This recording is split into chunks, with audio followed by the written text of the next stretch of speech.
Yeah. If I can ask everybody in the back to move up, there's plenty of seats. If I can ask everybody in the back, no. If I can, no.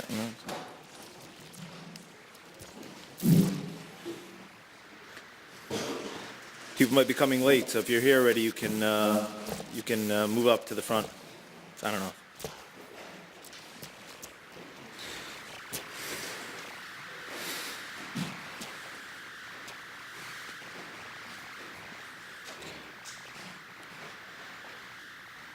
Thank everybody for coming. We're going to try very hard to keep to the schedule as planned. Obviously, there's a number of speakers, but for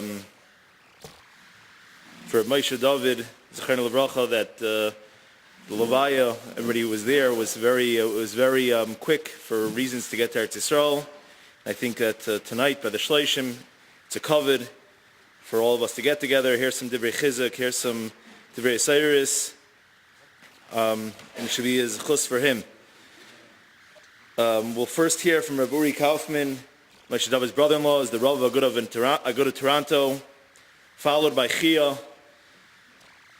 After Chia, Rabbi Yehuda Baum, Moshe David's longtime Chavrusa, will speak. Followed Rabbi Yehuda Baum will be Mendy Berg will be speaking as a close friend and one of the Chaverim here in the shul, and Achan Chaviv, the Madas, or Pinchas Eichenstein will be speaking last. It is now covered for me to ask Rabbi Uri Kaufman to speak.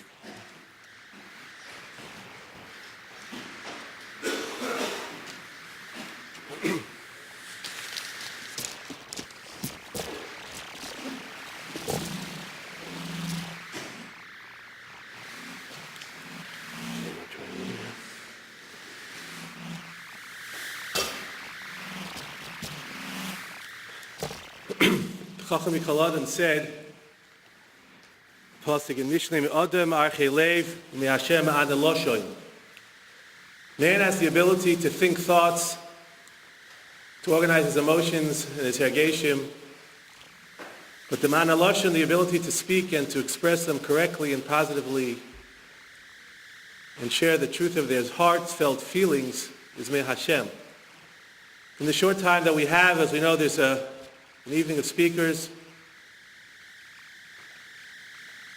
I call upon the Baruch Shalom to help me, to be Hashem and Eloshoy, that I should be able to share with you some of the feelings I have and the deep, somewhat painful emotions at this very difficult time.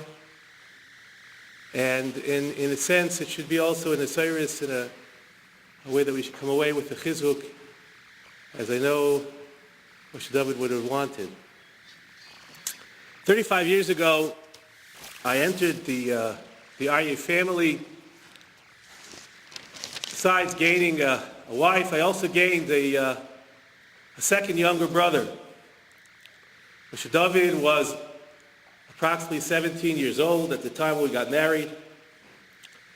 He was a very special young man. We became very close. And for many, many years, as he grew, in Toronto especially, we always had that older brother, younger brother relationship. We would talk, we would learn, we would joke. Erev Shavuos, when he was taken to Eretz Yisrael, to the Olam Ha'emes, I didn't lose only my younger brother, but I lost my older brother. The older brother that I never had. Because of these 35 years, he grew from a young, delightful teenager, full of chen, kindness, sweetness, into a unique balabas, a leader of a community, a person who in this you'll know more than anywhere else. He showed great leadership, strength, responsibility and achrayus, both for his shul, his community, and even for Klal Yisrael. But in addition to that, he also showed tremendous achrayus for the family. He became, in a sense, almost a de facto head of the mishpacha, even though he was really the youngest. We turn to him for eitzes, for chizuk. But all of his growth here in Chicago, all of that growth, he never lost his sweetness, his innocence, his kindness, and his youthfulness. So in a sense, my tragedy is very great, for I have lost not just my younger brother, but I've also lost my older brother. The pasuk in Kohelet says, L'chol zman ve'etz l'chol chayfetz tachas hashemesh. There is time for all things tachas hashemesh. And the Mepharshim say l'chol chayfetz, the lashon of chayfetz is that it's a lashon of bechira. L'chol zman l'chol eitz, a person has different times and different junctures in his life when he has to make choices. L'chol zman l'chol eitz tachas hashemesh, l'chol chayfetz tachas hashemesh. Continues the well-known pasuk, Eis laledes ve'eis lamus. Es lintoya ve'eis la'akor natua. And the pasuk goes on to describe different stages and activities a person does throughout his life. But again, it begins with the two, so to speak, bookends of a person's existence in this world, eis laledes ve'eis lamus. The question expands itself. If the pshat, according to the Malbim, l'chol chayfetz means it's a karach bechira, which fits in with everything else in the psukim. Eis lintoa, a person has a choice how to plant, what to plant, how to establish himself, what's important, what's not important. Sometimes he has to refrain, lakar natua, to make decisions to change. All these things have to be done in life. These are his decisions, but eich laledes ve'eich lamus, where are the decisions there? I think the answer lies in the fact that everybody is the idea of ace means it's not just the time, so to speak, min hashamayim, the hashgacha pratis, of when his neshama has to come into this world. That's a simple understanding, but it's also the circumstances of his birth. Where he is, who his family is, what his background is, from what stammt there. And the chayfetz and the bechira that a person has is the bechira to use all of the ace, the circumstances of his birth, in the proper way. Moshe Dovid was born, and he carried the name of Moshe Dovid Aryeh to two very Shloshim families. My Shver's family, the Aryeh family, was a mishpacha miyucheses among Iranian Swedish Yidden.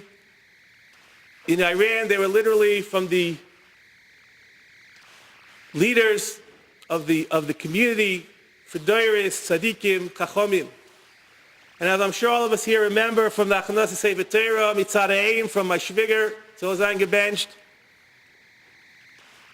He was an Einokol also from the Hegel Moshe Dovid, Ostreicher, Zecher Tzadik L'Racha, the Chimperov. And he had, in a sense, in his name, he combined both of the qualities of these very special families and these very special people. Zolzan gebenched, his mother and his father. He had the koyach of the majesty of the Aryeh family, had a dehoibinkeit to him, a certain type of royalty that he carried within him.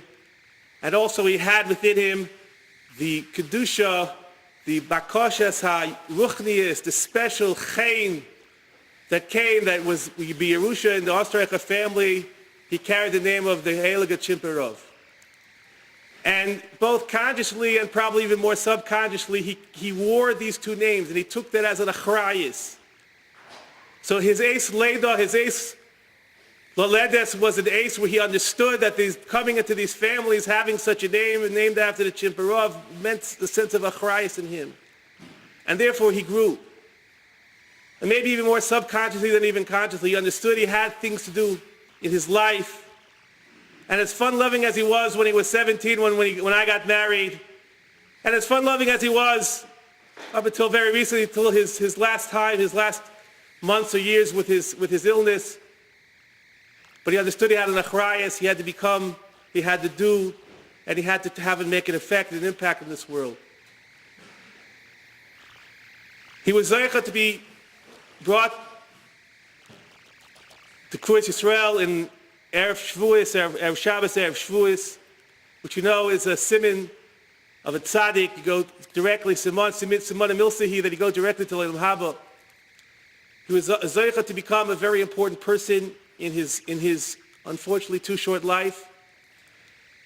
And I believe that some of the qualities that he exhibited are represented by a capital in Tillim that Dovid HaMelech says and talks about the same idea. Allow me again, I ask Rishus the Rav, just to share with you briefly a couple of the psukim which depict, I think, very much the personality of Rabbi Dovid Olav Shalom. Kapitel Tezvav says, Mizvah Dovid Hashem Yigor Bo Elechem Yishkon B'Har Kodshecha. A wonderful question of the Melech begins with, a question that we all should be asking ourselves. We spend our lives in Avodas Hashem, we learn, we daven, we give tzedakah, because we want to be able to come, we want to finally, at one time in our lives, whether in this world and certainly in the next world, to become close to the Avodah Shalom. Be among those who sojourn in the Oleh Hashem and have a shochein and are permanent Bahar Kodshoy. Says the Pasuk, Hoylech Tomim Upoel Tzedek. A person who is a Tomim. Doesn't say a person who finishes Shas. Doesn't say a person who fasts every Monday and Thursday. It says a person who is a Hoylech Tomim Upoel Tzedek. A Poel Tzedek means not just he does Tzedek, he's not just an Oysa Tzedek, but he's Poel Tzedek. He causes Tzedek to happen. It's part of his essence. He's an honest person. The last thing in the world that he would want to be able to do was to harm and hurt another person. And if we're sitting here talking about Rav Moshe Dovid Olav Shalom, I think this describes him in an unbelievable way. Nivza, the end of Nima, something that's disgusting.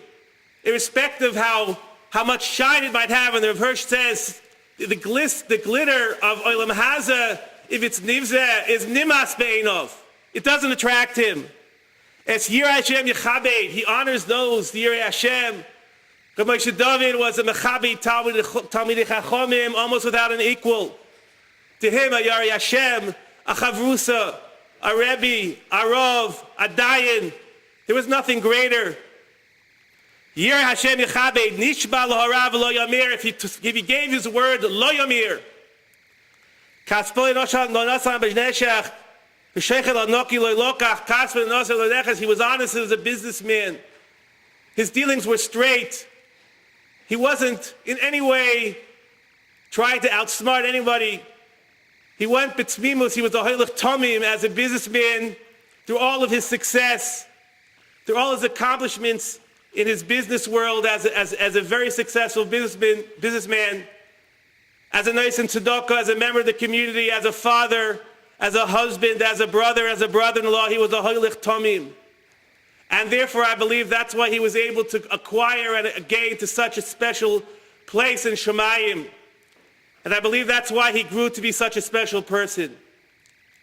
This is his legacy that he left for his family, for his children.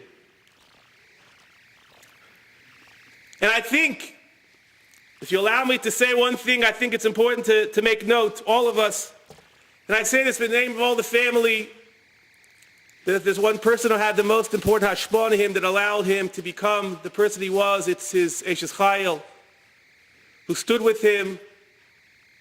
And there's no question, after he got married, he grew, he continued to grow. And all of his challenges that he had during his life, whether it was in business, whether it was in whatever area, as we all do, the Hoylech Yelech of life, she was there, she gave him encouragement. And the Rebbeinu Shem should give Shani a full measure of nechama and koyach to continue and to raise the children, Bez Hashem, only b'roiv nachas. The end of the pasuk says, not only is it Eis Laledis, but it's also Eis Lamus. So it's, again, keeping with the idea that I think sometimes not everybody has this. But when someone is challenged with Yisurim at the end of his life with an illness, there's a Bechira. There's a challenge and therefore there's choices. There is a Chayfetz, there's a Bechira in the Eis Lamus also. And the greatness of my brother-in-law, Olav Shalom, was that in the last shy of 2 years of his life, with the shrekelcha machla that he had, and the other setbacks that he had in his personal life, he was able to rise to the occasion of these yisurim and these nisyonis, and literally become mechuber to Eibishter. I remember the last conversation, or of the last conversations, unfortunately, I had with him was when I came just before Shavuos, a few weeks. The family was coming back and forth, everybody knows. And we talked. He was in the hospital at that time, was in the hospital, came out of the hospital. And it was telling me something very profound, and it had an impact on me. And there was no one else in the room, and he said to me, Uri, every day I say Kriya Shema, and I say V'yohavta Hashem Elokecha b'chol levavecha v'chol nafshecha v'chol yadecha. And I have to be mekabel my setbacks. I have to be mekabel my illness. V'avas Hashem. And he said it over and over again. He said, I say it in the morning and I say it at night. And I have to be mechaved to say V'yohavta Hashem Elokecha b'chol levavecha v'chol nafshecha v'chol yadecha. The Gemara says in Brachis that there are three shittas in the Yesod of Yisurim Shalava. One man number says Yisurim Shalava hein she'en le'en bittul tefillah. One man the Amar says there's no bittul tefillah. That's called Yisurim Shalava. The Yisurim that the Rebbeinu Shem gives a person to raise him up, and it's there because he loves him. The second man number says it's Yisurim Shalava, Yisurim she'en le'en bittul Torah. Omer Rabbi Yechanan Eilu ve'eilu hein Yisurim Shalava. Shenemar v'etz Hashem yiches ohev Hashem yichiach. And the pshat, I think, in the Gemara is that whatever the reason for the Yisurim are, but a person can make them into Yisurim Shalava. It depends how you accept them.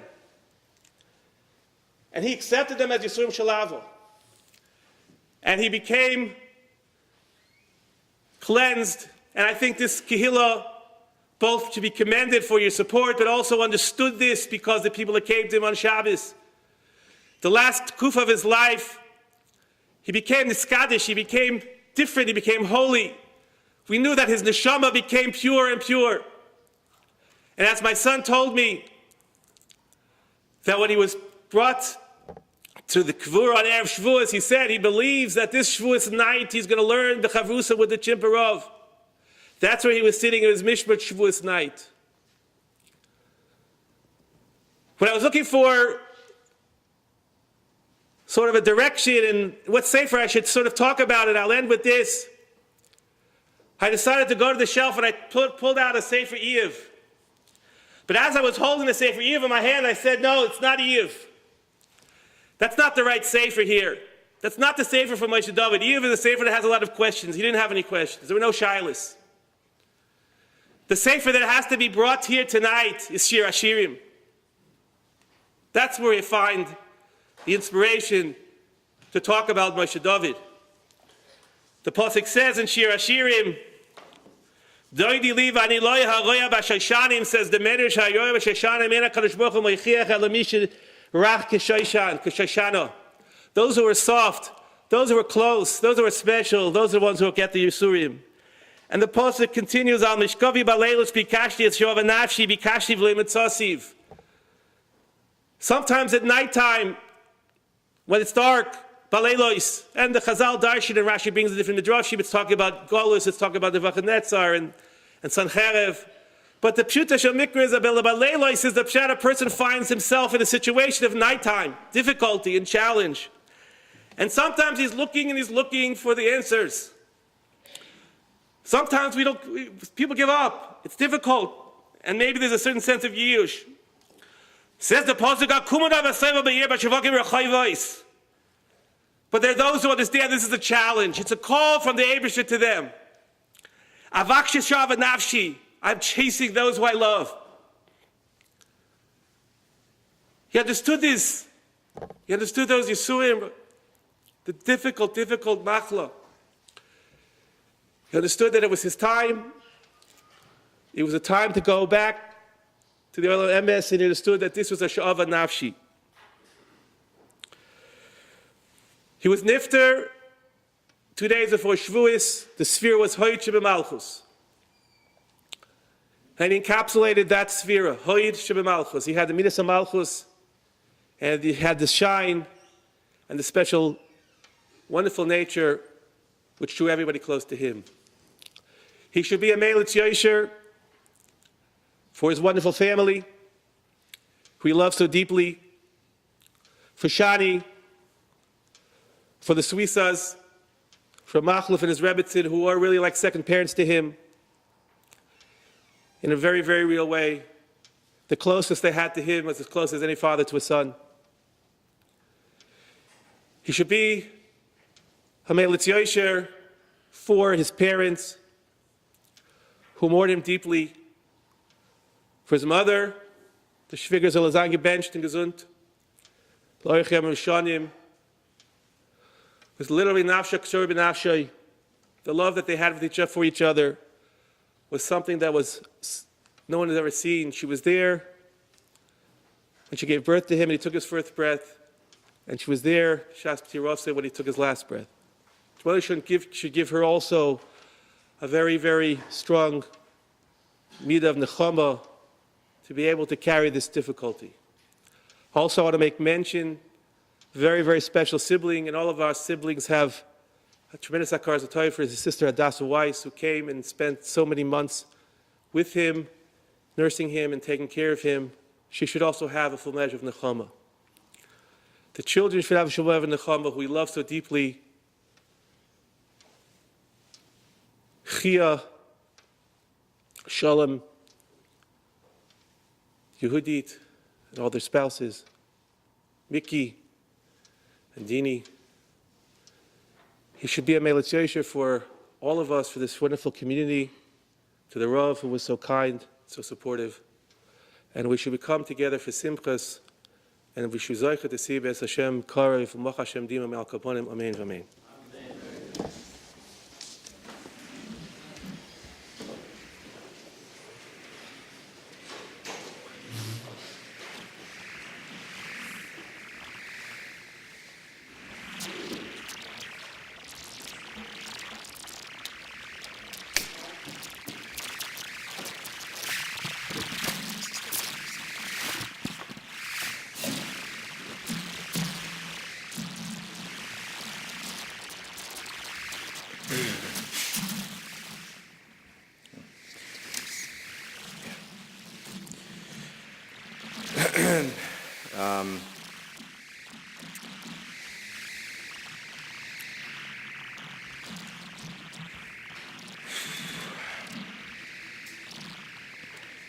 I want to start off, I'm going to have a little bit of a different type of a hesped as some of my experiences as a son and the impact my father had on me. And I just want to start off with two phrases that my father would say all the time. It seemed as if he would say it every day or more than once a day.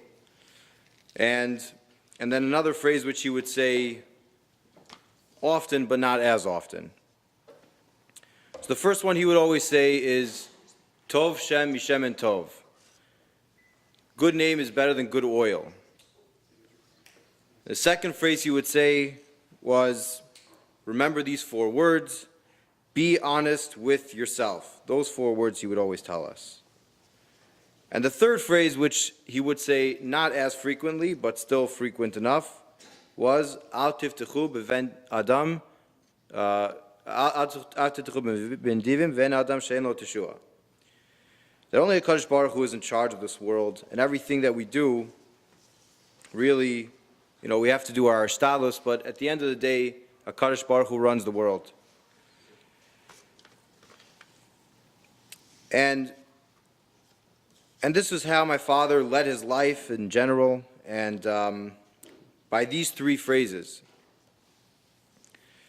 I remember when I was a little kid, even when he would take carpool, so he was the fun dad that all the kids would love to be in his car and go for a carpool with.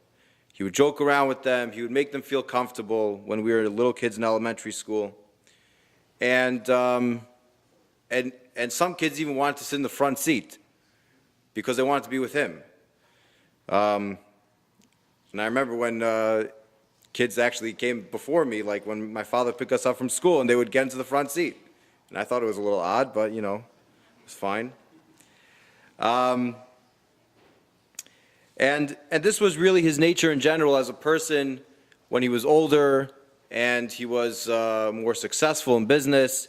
He was always the guy that, even people would tell me, guys my age or older that were still younger than my father. They would tell me, your father's like that approachable Gevir, the guy that we can talk to. And people many times would go over to him and ask him for advice and talk to him about their personal problems. My father would come home and tell me, I don't know, some guy was talking to me for the last hour, telling me about all his life, and he's like, I don't know why they're coming to me and talking to me. But people would go and they would feel comfortable with my father, they would go and talk to him. And, it's a pretty unusual thing to find someone who you don't necessarily even have a kesher with, but people felt like he was a guy that they can just walk over to and schmooze with him. And he was a very real person. And that's from that phrase, be honest with yourself. He was honest with himself. He didn't, look at himself as, when he may have accomplished great things, whether it be in business or whatever it is. He didn't look at himself like he was some major guy. He actually always thought, he was just a regular guy. And he was fortunate enough to have, whatever it was that he had. And he was always thankful to HaKadosh Baruch Hu. He would always tell me, I have no idea how I have anything that I have. It's all from Hashem. So, another thing about my father was that, which I think ties into being an approachable person, he had this extreme measure of compassion for everyone. And it was something that, when I used to always look at him, whenever we'd hear about somebody who, you'd hear about a tragedy in Klal Yisrael, people that we didn't know, we just heard of, one of these Tehillims going around in a text.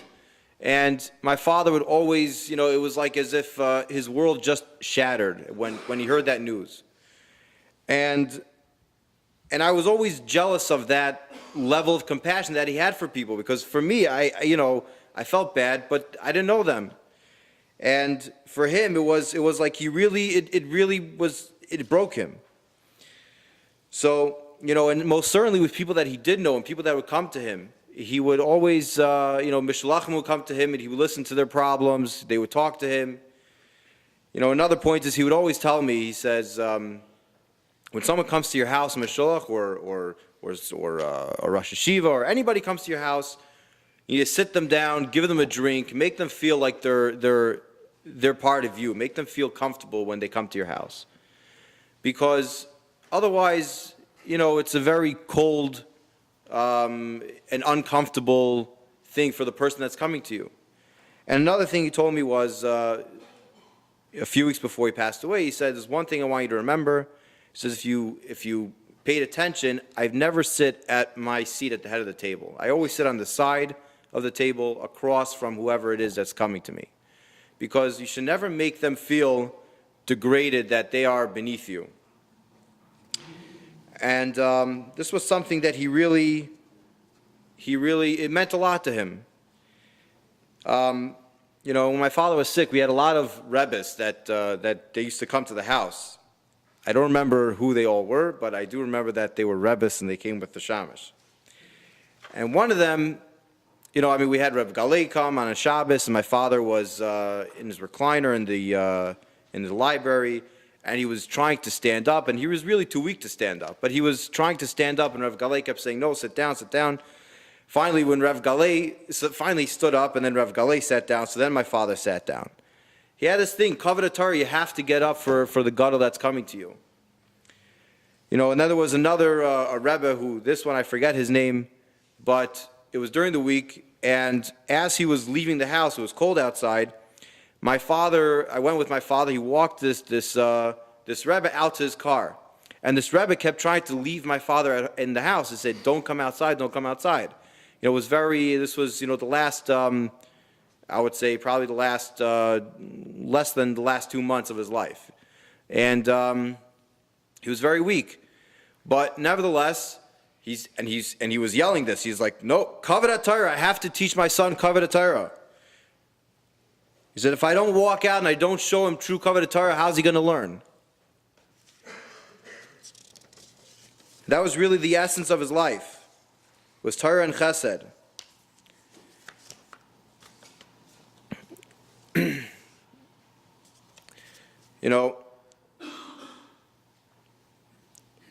Just an interesting story. People from the shul may remember one cold winter. My father walked home Friday. I think it was Friday night. He walked home without a coat because there were a lot of people from out of town, and his coat went missing. And it was really freezing cold. I don't know if you remember that, but he said it was such a nice coat. He never found a coat like it again. But nevertheless, and there was a scarf that was really bright, so you couldn't miss it. It wasn't like it was taken by accident. But my father said, listen, obviously the guy needs a coat. And so whoever took it, he should wear it in good health.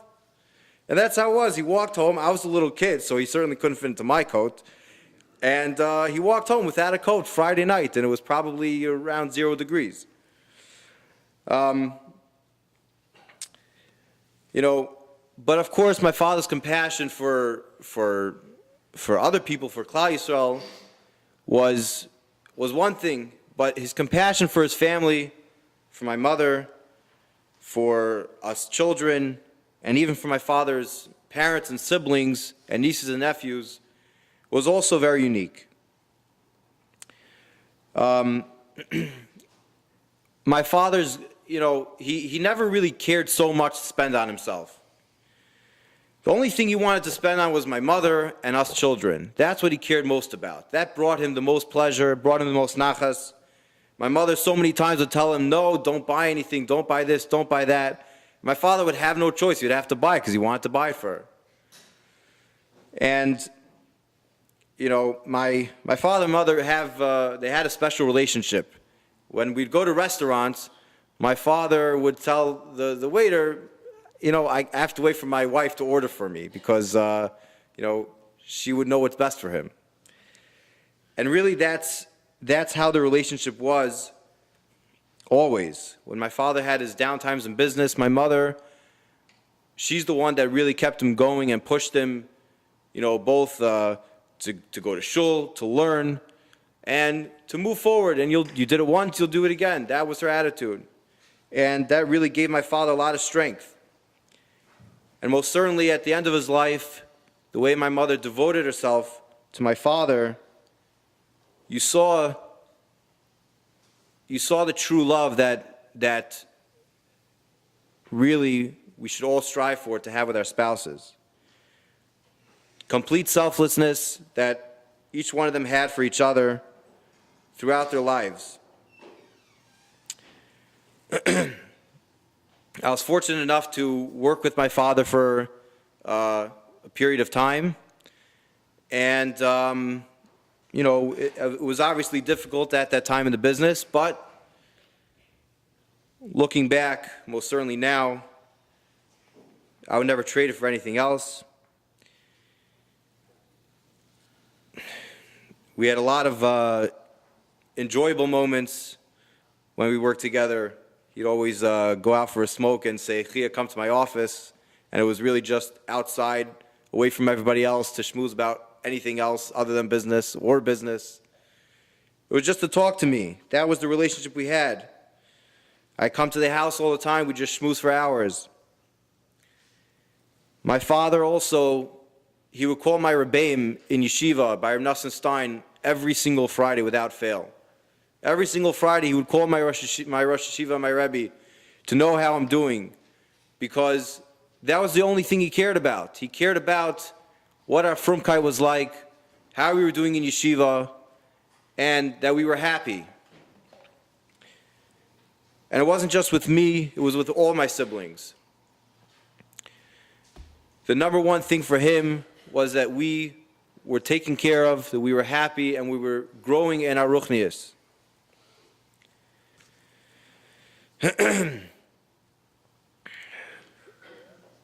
And I know time is short, so I'm going to end with just saying that my father would also tell us that he would have a special pride, and he felt he was, in a way, like he was too proud to come to shul with me, Shalom, Mickey, his 3 boys, his 3 sons, coming to shul. He felt like the richest guy in the world. And even when he was upset with us, and trust me, he had many There were many times that he was upset with us for good reason. But, you know, my father, there was a certain love and appreciation that he had for having us children. And, you know, I also wanted to say that there was a certain fear that we had of him to do the right thing, but not because he would hit us or he would yell at us, because he really didn't do that much at all. But we respected him. He was our crown. And we, you know, it gave us a certain sense of responsibility when we'd be in front of him, and even when not in front of him, when he would never know about anything that we're doing. But at least I can tell you from my own personal experience that we felt a sense of responsibility to our father to behave a certain way. Even though, at least speaking for myself, there's more work that could be done. But I hope that my father, now that he's gone, he'll be watching over us, together with my mother over here, to help us continue to grow and make him proud.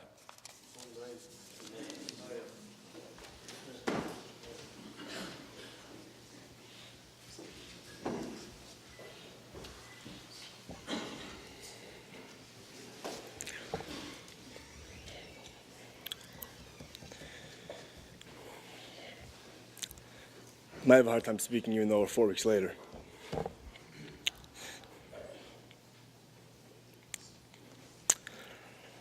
I just want to share with you a story. Now, the story takes about 14 and a half months long, the story went for. That I had the skills to be able to learn with Moshe Dovid every day. Started last Shushan Purim. We met on Purim, we met up to learn Shushan Purim. So I came by the house, and this is already after he's already sick for almost a half a year. He's after a surgery. So we made up, I'm going to come by at 6:30. So I come by at 6:30,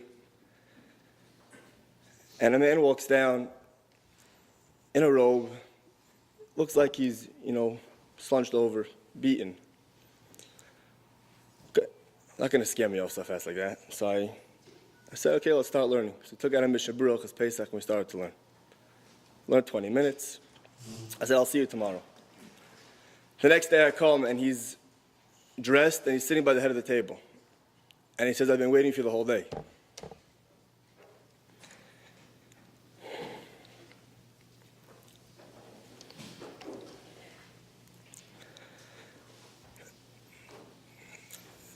The Torah kindled in him a flame which burned till his last breath. Now I'm going to tell you a little bit of the story. So we learned till Pesach. After Pesach, we made up. We're going to learn a little bit Shmir Shabbos Kilchoso. Not so hard, a little bit easier. And this is a time where he has no cancer at this point. He's already after surgery. He's doing radiation, and he tells me all the time he doesn't feel 100%. He never feels really good. But every day we learned. We learned every single day.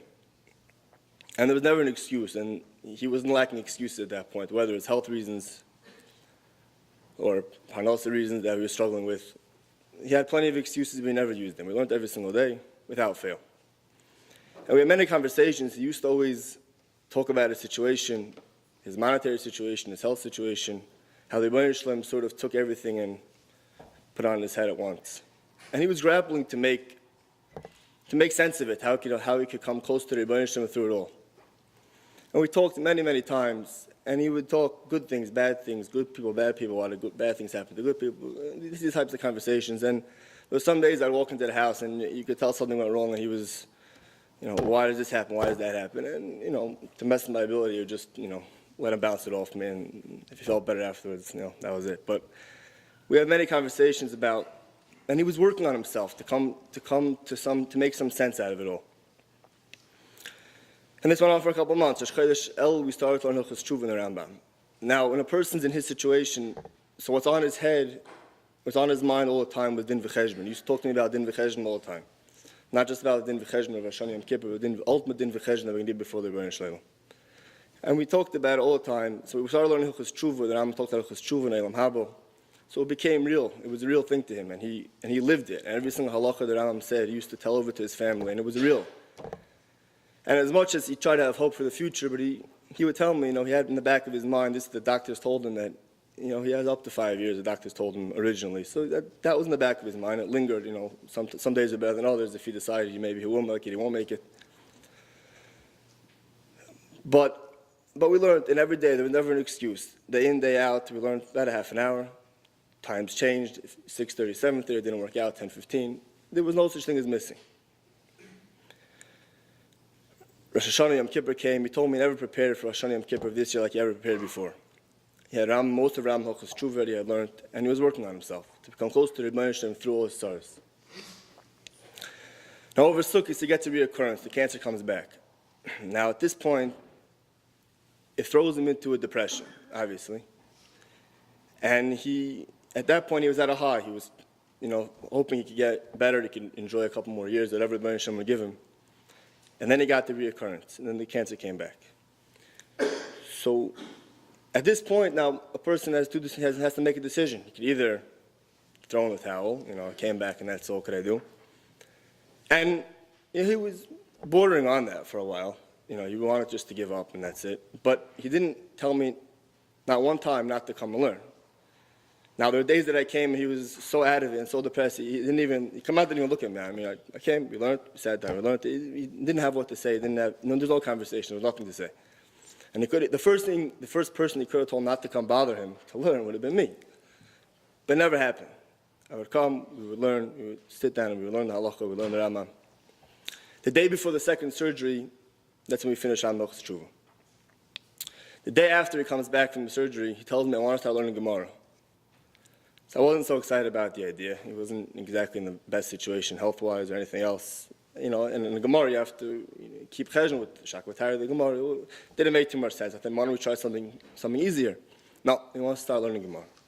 So I said, okay, how's about Megillah? No, not Megillah. Okay, what are we going to learn? Eirichin. It's not from the easier Masechtas in Shas, but we can do it. It's not terrible. So we're going to start learning Eirichin. So the day after he comes back from the second surgery, we start learning Eirichin. And he's into it. He gets himself a Gemara, and he's excited about it. He's going to do it. And this became his mission to finish this Masechta before he left this world. 3 weeks later, he has to go in for a third surgery. They missed some of the tumor. He has to go back in. So he tells me he's going to be out for 2 days. He has to go to Ayol. He's going to be there for 2 days. He has to recover. And we're not going to learn for 2 days. So I never really made plans at that time that we used to learn. So that day I happened to have made something. I had to be somewhere at 6:45. I come out of second Seder, the next day I see a text, are you available to learn? So I didn't think he's going to actually ask me to come to the hospital. I didn't think at that point. So I called him up and I said, what do you mean? I thought you were recovering from your surgery. He's like, yeah, they let me out a day early. I want to know if we could learn. I said, listen, I made something for 6:45. We could learn. I said, I have from 6:30 to 6:45. If that's what you want to do, or we could learn later. He said, okay, if I come at 6:30. I come at 6:30 to the house, and Mrs. Aryeh is, bringing packages in. He's still up and about. It didn't look like they had been home for very long. So I asked him, I said, when did you get home? He said, well, we just walked into the door. I said, okay, you want me to come back a little bit later? Maybe we could learn 10:15 or something. Because I think by that time I'm probably not going to have strength to learn, so let's learn now. So we sit down and we learn for 10 minutes, a couple lines of Gemara. So obviously the text that I had gotten was on his way back from the hospital. And the one thing on his mind is that he doesn't want to miss his chavrus, he doesn't want to miss his Seder. So we learned for a couple lines of Gemara, 15, 20 minutes. It was probably 10, 15 minutes at that point. And that was his Mesiras Nefesh. But it gets better. So fast forward a couple of months after Shalom's Chasana, he deteriorates again. At this point, he has to go into Aryeh hospital to get chemo for 5 days. So he's going to be out for 7 days. So I figured, he's going to be out for 7 days. And he already looked very not well at that point. So I figured I have a vacation for 7 days, not so bad. I get a message the next day, by the way, Moshe brought his Gemara, he wants to learn. When's a good time for you? I said, it's always good for me. We'll pick 7:30, we learned. So we learned on the phone every day when he was in the hospital. And at that point, he couldn't really read the Gemara. He was always makbid to read the Gemara. At that point, he couldn't read. So I read to him over the phone. And Hashgacha had it, we were by the easy part, too blind about Lashon Hara. I got the Gemaras. So I read it to him, and that was every day in the hospital. Now, the tkufa after the chemo was the roughest, I think, because it knocked him out fully. He had no strength for anything. He was in bed most of the day. But the one time a day that he would schlep himself out of bed and down the stairs was to learn. And there was kamat, no such thing as I can't. And there were many days that you would come down the stairs and you would get to the table and he put his head down, and that was it. He made it all the way, and I would tell him, listen, you want me to read you something? He's like, yeah. And we pushed further. And there was no such thing as not learning unless it was really that he was in so much pain that he had to lay down, he had to go to sleep, and it wasn't possible. So this goes, again, through to Pesach. A week after Pesach, he gets, again, he deteriorates, he has to go into the ICU, and they tell him 24 to 48 hours. Okay, listen, we made it pretty far. We were holding a daf chav zayin. The Masechta finishes daf lamed aleph. So I figured, listen, we did what we could, and that's that. The next day in the hospital, he's in Evanston. They put him, take him out of the ICU. They put him into regular hospital, and he wants to learn again. Okay, now Evanston's not so far, so they let me come. So we learned every night when he was in the hospital, and we pushed. And again, at this point, he could read sometimes he couldn't read. Sometimes I would help him. So we pushed, and we pushed further. It comes 2 weeks before his patira. Now we're holding at this point Daf Chav Tes of the Masechta. So Thursday night, we couldn't learn at 6:30 or 7:30, the regular times, so I told him I'd come by 10:15. I'm getting messages the whole night that he's asking, where am I? I said, we made up 10:15, I'll be there 10:15 in Mitzvah Shem. So I come 10:15, and the family tells me he's been asking for you the whole night, and he's downstairs. Now, at that point, we already were learning by his bedside because he wasn't coming down very, very often. So I thought it was funny. Why is he asking for me? I mean, we come, we have a scheduled time. I come, and no, what's the major push to see where I am? I come 10:15, and he's sleeping. He's on his recliner in the side room, and he's sleeping. Try to wake him up, nothing. And the family tells me that he decided he wants to push himself to come all the way downstairs tonight, and they didn't understand why. But that was the story. I said, listen, I have to go take care of something, I'll be back. So I come back, we're holding now about 11:30 at night. I come back to the house, I say, what's going on? He's up. Okay. I asked him, want to learn something? Yeah. Come to the recliner, and he sits down, and now it was a procedure to open the Gemara, because we had to prop up the Gemara that he could see it. He had to hold a magnifying glass and his phone for the flashlight. It took a couple minutes to get situated. So I give him, he opens the Gemara, he takes the magnifying glass, and I give him his phone. And he drops the phone. I take the phone again, I give it back to him. He drops it again. I gave it to him the third time, and he dropped it a third time. He looks up at me with such a look of tsar, I could still see it, with despair, that he didn't have the strength to hold his phone up. And he closed his eyes. So I said, listen, I'm going to read you something still. I read a couple minutes, but I tell if he was already somewhere else. I said, you want to go upstairs? Yeah, he wants to go upstairs. Then it became clear to me, this whole story.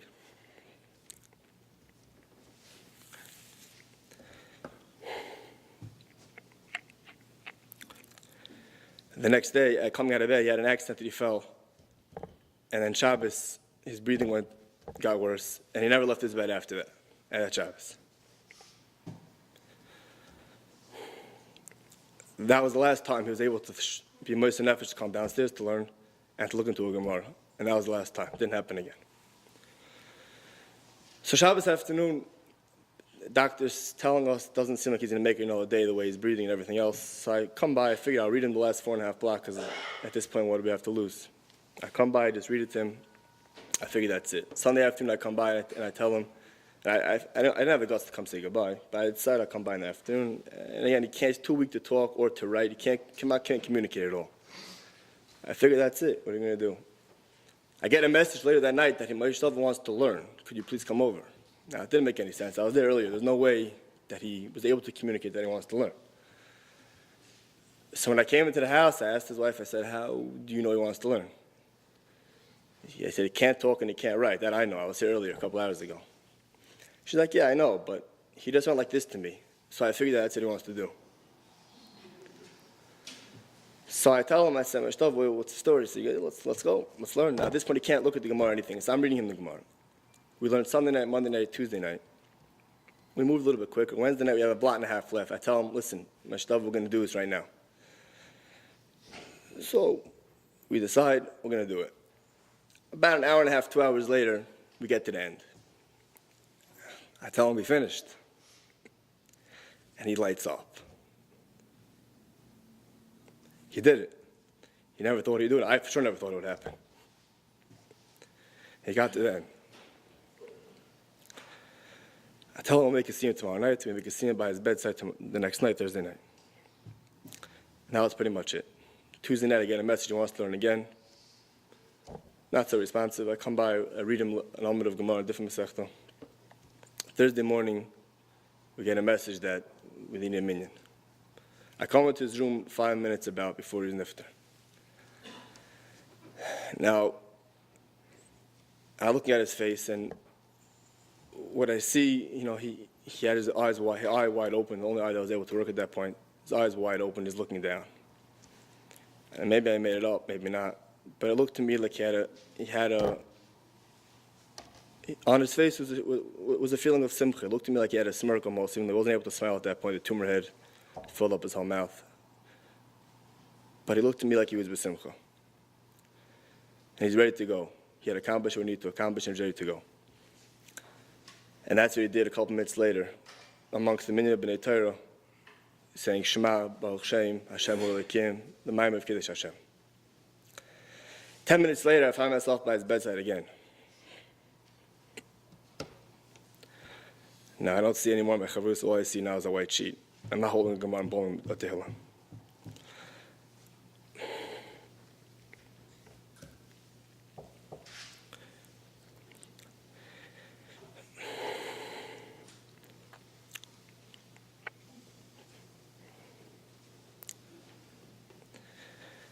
I didn't have the guts to talk to him at that point, even though he could have heard me. But what I was thinking was,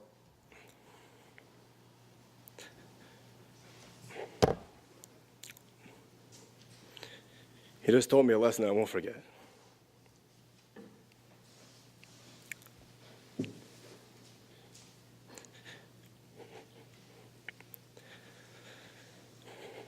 This is what he's trying to give over. Hevel havel makor lava. And he just told it to me. He just hit home. Today we're here, tomorrow we're not.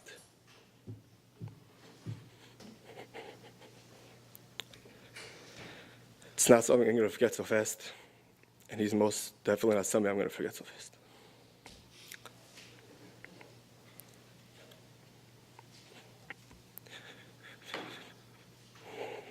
He taught me what we could accomplish. Pashto people could accomplish. What Pashto people could, that level we could attain if we just focus more on our shambas, on our ruchnis, more than our gashmis.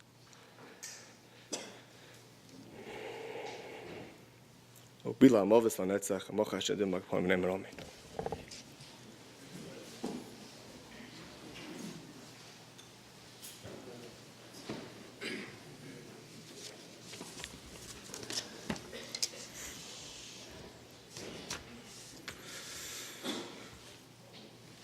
Honestly, I feel a little bit uncomfortable and unfit to speak about someone like Moshe Dovid.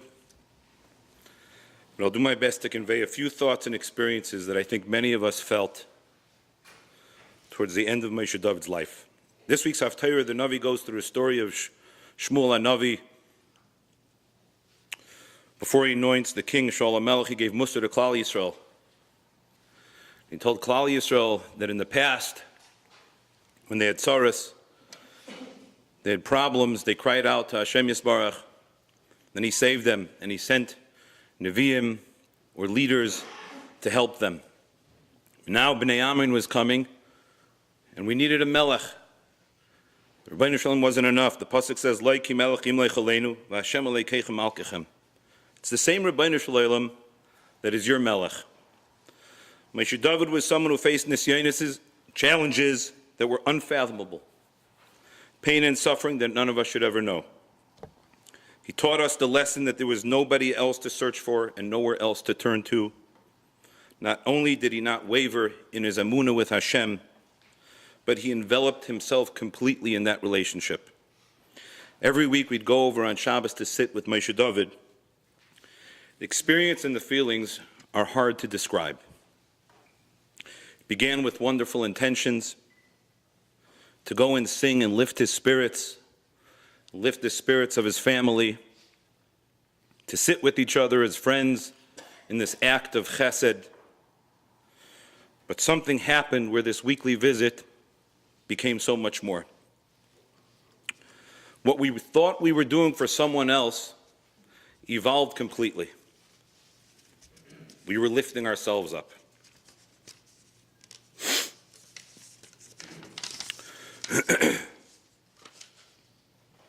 It was us yearning to hear him speak.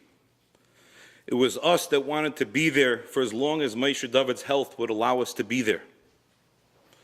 The wives would know that our Shabbos meals would start later. The groups of people coming would get larger each Shabbos, as if there was something special, something magical, something that was magnetic. This time over Shabbos was an experience that most of us agreed was so unusual, and after thinking about it every Shabbos, it became more clear to us. What was so unusual and so profound was that it was an encounter with pure emes. Something we don't get to see in our everyday today in this world. What we witnessed was a man just like us, who tore down all barriers, overcame all obstacles, the pain, the suffering, and transformed himself into a literal Eved Hashem. We would listen to the words of a friend with no ulterior motive other than the emes. Raw, unadulterated, pure, 100% emes. Every word he spoke to us ultimately came down to his relationship with Hashem. While we weren't fasting or davening, there were similarities to the way we felt by Ne'ilah. It was much more focused and energized on the reality of emes. It was a feeling that we were in the presence of someone who was an Olam Haba, yet sitting down here in this world with us. On a typical Shabbos, I had the good fortune of sitting next to Moshe Dovid at the table. Every week, there would be back and forth, a var to cute zog. He would give us Musar and Asayris. One Shabbos towards the end, when it was hard to look at Moshe Dovid without crying and feeling his pain, he expressed how lucky we are that we get to go to shul and we get to daven and learn. Then he turned to me and he asked me, Mendy, do you learn as much as you used to? Do you daven as well as you can? I said, no. I remember someone sitting next to me felt bad for me, so he made a proclamation that Mendy's humble, and because he's sitting next to you, he's taking one for the team. The reality is, I'm not humble, and I wasn't taking one for the team. But I realized in that environment, there wasn't much beating around the bush. And I said, no, it's true, I don't, and I should. A little later, he may have felt bad, and he told me that he remembered me years back, being in shul with my children, learning. Loud, energized, and he had kinnis seifrim, and it brought him back such great memories. Another way of nicely saying, I haven't seen you doing that in a while. I walked away from that Shabbos with a strong desire to do something. Here was a man who was dying, and what he thought about was a memory from years ago of someone else learning. All he wanted to do was go to shul and daven with a minyan. I had in general taken Tefillah B'Tzibur for granted. Not only that, I was a makbid on Tefillah B'Tzibur the way I should be. And while my learning and davening have a ways to go, I was personally makabel upon myself to improve and not miss Tefillah B'Tzibur in Chicago. We started a mincha minyan in the office so others could participate as well. And while we know that our tefillas may not be good enough, and we could daven better and more sincerely, our tefillas today, our ability to get closer with the Rebbeinu Shalom, are your zechus, Moshe Dovid, and for that we are eternally grateful. After spending each week with Moshe Dovid and talking to many of the chevra that were there, we quickly understood what inspired us even more is the fact that a great person that he was someone we could relate to. He was one of us. He was one of the mispalim in our shul, which, by the way, he clearly loved and cherished and felt so close to. And we had a front row seat to see the transformation of a human being to levels higher than a malach. It was overwhelming. Reb Chaim Vital says, Guf ha'adam ein ha'adam. When Reb Shimon Galei was here after his visit with Moshe Dovid, I know it was mentioned, when he commented to the Manal, Rabbi Moller Shlita, and he said that the reason why a Taira Balabas like Moshe Dovid Aryeh is able to elevate himself to such lofty heights was because everyone be'etzim is their neshama. But the guf that represents the ani gets in the way. Moshe Dovid didn't have a guf. There was no ani. All he had was his neshama. And thus we were able to see such levels of kedusha and tara. The inspiration is that while the machla tore away his guf and showed everyone who he was, it was really always in him. And while we frequently heard him say, Lo taturu achrei levavchem b'achrei einechem, we all have the same nisyanis. And if not the same exact ones, of the same variety. And as much as people, and I speak for myself, are challenged and lose battles on a daily basis, and the Yetzer Hara has his way with us, the lesson is we have the Kedusha and ability within us, and we have no farther to look than the end of that table to remember how true it is.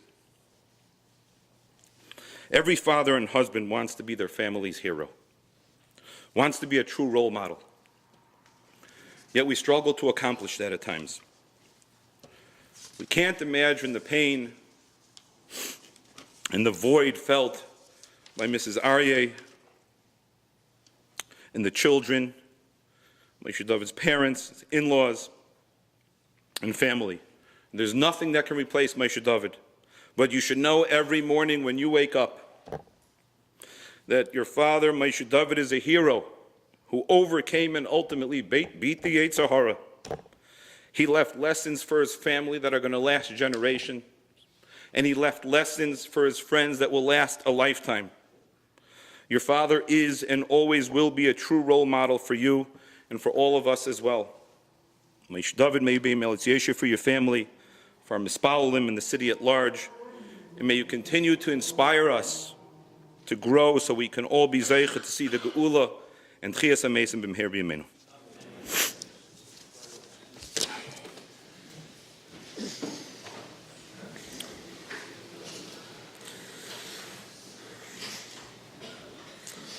Two years ago, when in Zertaya Yedid, in Zertaya Chaver, Moshe Dovid was diagnosed with the Shekliche Machla.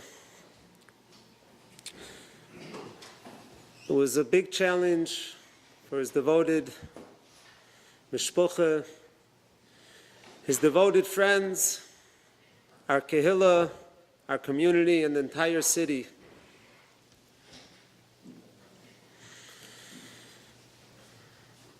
We're all looking for some chizik, for some misayris. What can we do?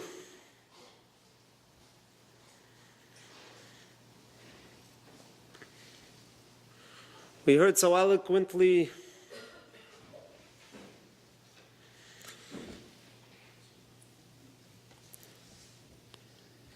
from Mandy how close we all felt to him, what an impact he had on us. The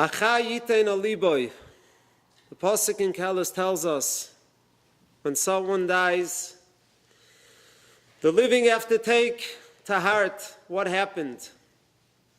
What are we supposed to take to heart? What is that chizik that we should all be taking? Every morning we say, Burikatu Hashem, Likaini Melech Olam, Zoikev Kefufim. You straighten the bent ones. The Gemara in Bruchos explains, we're thanking the Eibishter that we're able to stand straight. Not like behemoths that crawl, that walk on their fours, bent over.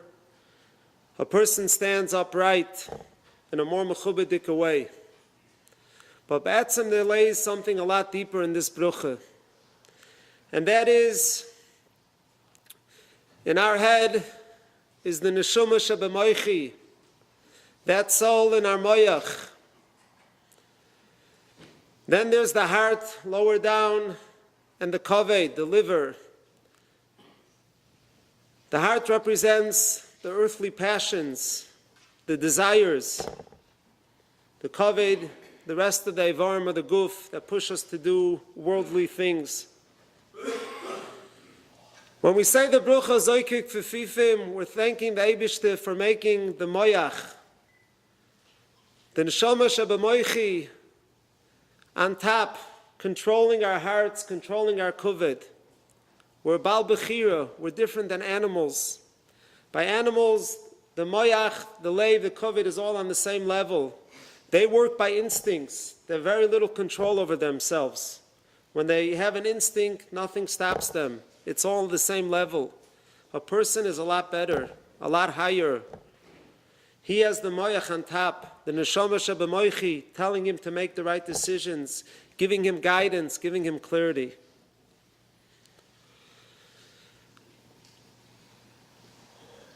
Every single one of us has clarity what's important in life. We all know what really counts, what's important. That's what the neshama shebemoichi tells us. However, many times we get distracted.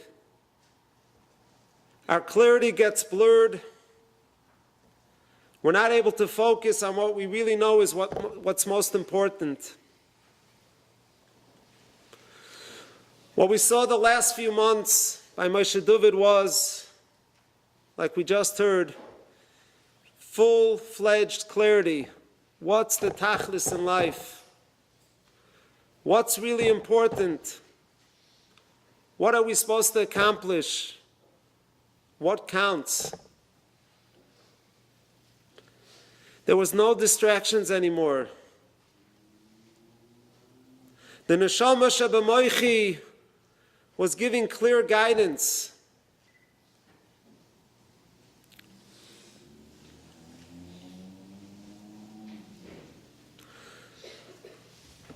One of the most moving things that ever happened to me was the first time I saw escorting an iftar to O'Hare Airport on the way to Eretz Yisrael.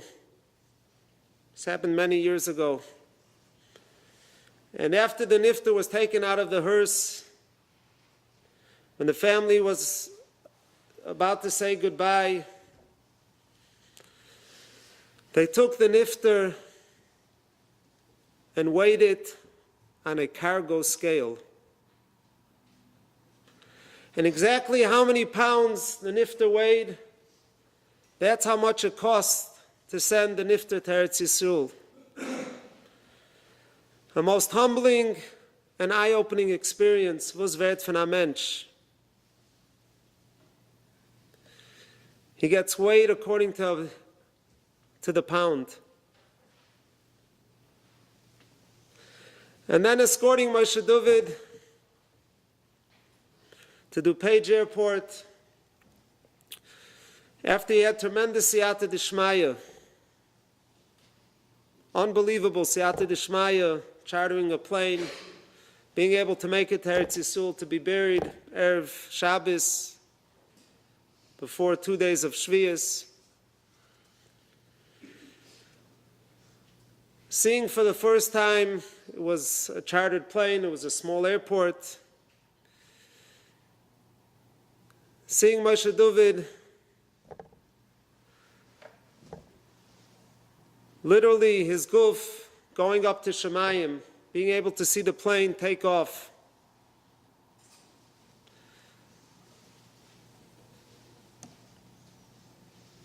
Also left a tremendous Shloshim.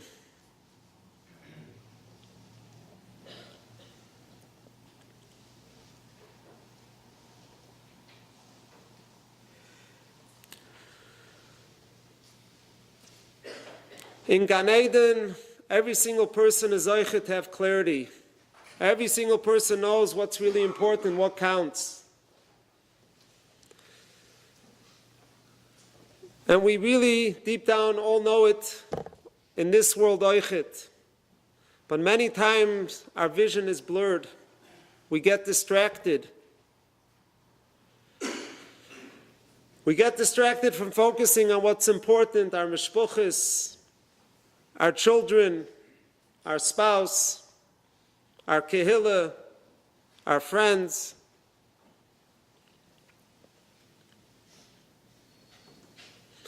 And that's what Moshe Dovid was reminding us constantly, specifically Shabbosim, focus on what's important.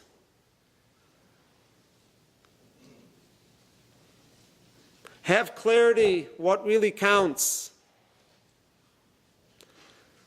Like we heard, he was focusing what it means to be able to learn with your children, what it means being able to be zoichet to come into Shiel, to daven, what it means being able to spend time connecting to the Eibishter.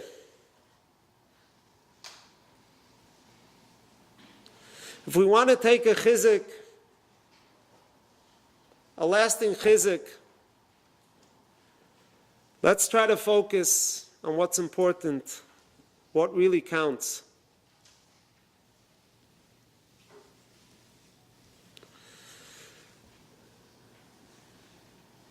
Speaking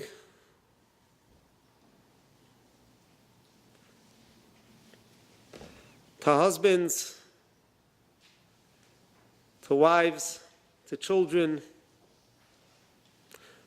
they all say, I really know what's very important. My mishpucha, my connection to the Eibishter and my mishpucha, that's of utmost importance.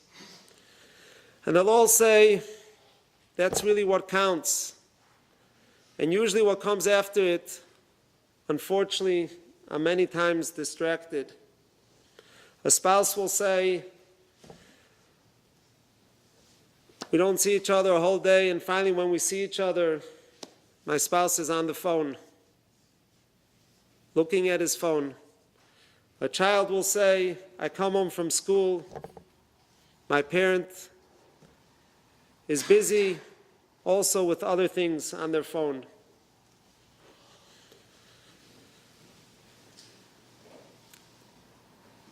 The husband, the father comes home after a long day of work, the family's waiting for him, comes home looking at his phone.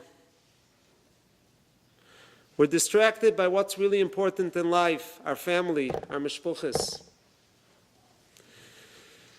If we could all try to make a chizuk, make a sayris, let's make a certain amount of time every day, and each mishpucha is different, when and how, but that we could really focus, do proper time management. What would Moshe Dovid do to be able to spend more time with his mishpucha that he treasures and cherishes? He would do anything he could. We, Baruch Hashem, have the schis to be able to do that. Let's not get distracted. Let's make some serious cheshbon hanefesh, some serious chizuk, and not in focusing on what's important. Moshe Dovid,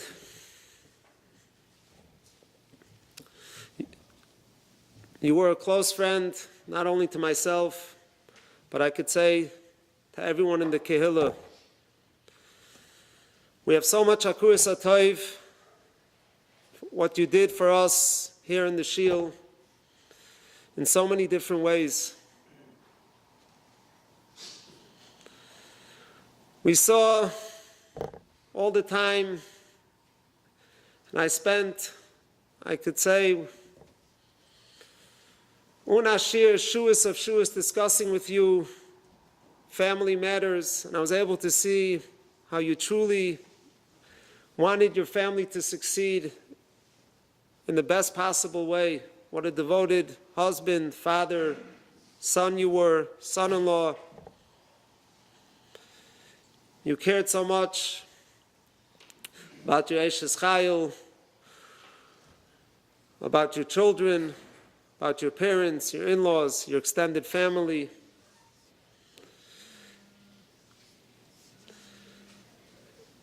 You cared so much about our community. The amount of chesed you did was amazing. You cared so much about your ruchnius even before the last few months. Something very special. You would stay usually after davening Shachris, even though you had a lot to do. You would say your Tillim after davening. This meant so much to you. You taught us so much. Eibush soll helfen. We should be able to take this chizik, being able to focus, prioritizing what's really important in life. And if we could all leave tonight, trying to be mechazik ourselves in this, the experience of the last few months could be a lasting experience and could be a tremendous chizik for our mishpuchas and for ourselves. I would like to ask the Gabbai Nasano to just end off with a short few words. I'm not a scheduled speaker, but as the Rav mentioned, first of all, Yasher Koyach, everybody for coming. I'm trying to speak on behalf of the family. It's a kavod from Moshe Dovid, and it's well-deserved that we got together to hear the chizik that we heard tonight. Following up on what the Rav mentioned, that to do something as a kehila, what we can accomplish, this concept of time management, of the emes that Mendy mentioned, that the clarity that Moshe Dovid had, if we can just take that, I think it will be something that we can all benefit from.